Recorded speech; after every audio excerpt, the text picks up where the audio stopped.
നമസ്തേ. NEET 2025 മാർക്കിനെ അടിസ്ഥാനപ്പെടുത്തി തയ്യാറാക്കിയ Kerala medical rank list അനുസരിച്ച് കേരളത്തിലെ MBBSൻ്റെയും BDSൻ്റെയും സ്ട്രേ വേക്കൻസി റിസൾട്ട് പ്രഖ്യാപിച്ചിരിക്കുന്നു. ആദ്യ 3 അലോട്ട്മെൻറ്റുകൾക്ക് ശേഷം ഗവൺമെൻറ് മേഖലയിലും സ്വകാര്യ മേഖലയിലും വന്ന ഒഴിവുകളാണ് ഇപ്പോൾ നികത്തിയിരിക്കുന്നത്. ഇന്നലെ MCCയുടെ സൈറ്റിൽ ഓൾ ഇന്ത്യ അലോട്ട്മെൻറ്റ് പ്രഖ്യാപിച്ചിരുന്നല്ലോ.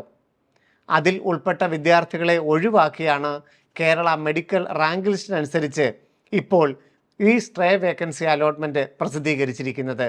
ഗവൺമെൻറ് MBBSന് നമുക്കറിയാം കാസർഗോഡ് മാത്രമാണ് സീറ്റ് ഉണ്ടായിരുന്നത്. എന്നാൽ സ്വകാര്യ മേഖലയിൽ സ്റ്റേറ്റ് മെറിറ്റിൽ 70-ലധികം സീറ്റുകളും മുസ്ലിം മൈനോറിറ്റിയിൽ 40-ലധികം സീറ്റുകളുമാണ് അവശേഷിച്ചിരുന്നത്. അതനുസരിച്ച് കാസർഗോഡ് ഗവൺമെൻറ് മെഡിക്കൽ കോളേജിൽ MBBSന് 1274 കേരള മെഡിക്കൽ റാങ്കുള്ള വിദ്യാർത്ഥി പ്രവേശനം നേടി.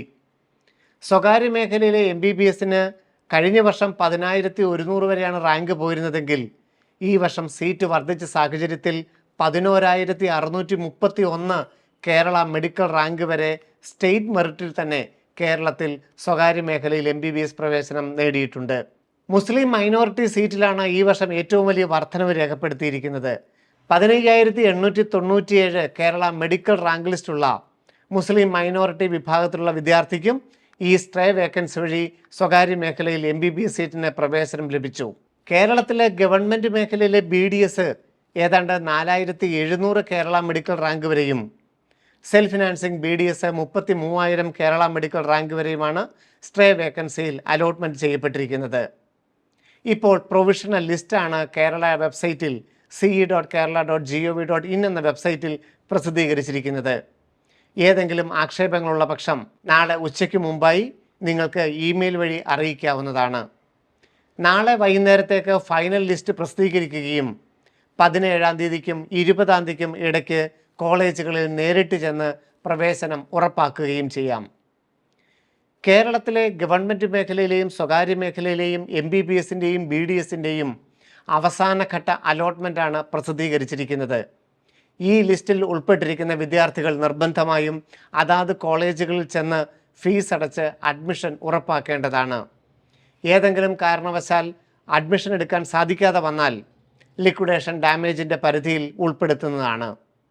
ഇനി ഈ മേഖലയിൽ ഒരു സീറ്റ് ഒഴിവുണ്ടെങ്കിൽ തന്നെ ഈ സ്ട്രേ വേക്കൻസിയിൽ കൊടുത്തിരിക്കുന്ന ഓപ്ഷൻസ് പരിഗണിച്ച് ഒരു അലോട്ട്മെൻറ്റ് മാത്രമായിരിക്കും എൻട്രൻസ് കമ്മീഷണർ നടത്തുക.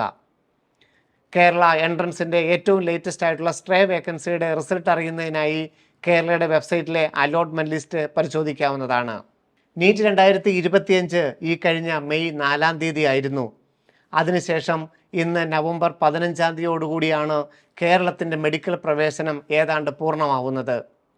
ഗവൺമെൻറ് മേഖലയിലെയും സ്വകാര്യ മേഖലയിലും ധാരാളം വിദ്യാർത്ഥികൾ പ്രവേശനം നേടുകയും സെപ്റ്റംബർ 22 തന്നെ ക്ലാസ്സുകൾ ആരംഭിക്കുകയും ചെയ്തിട്ടുണ്ട്.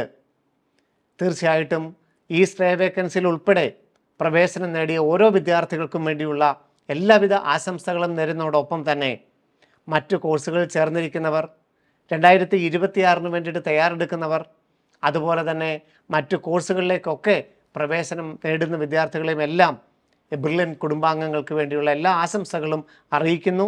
തീർച്ചയായിട്ടും ഇനിയും നിങ്ങളുടെ യാത്രയിൽ ഞങ്ങൾ കൂടെ ഉണ്ടാവും. നന്ദി, നമസ്കാരം. Brilliant Study Center, India's #1 coaching center for NEET and JEE.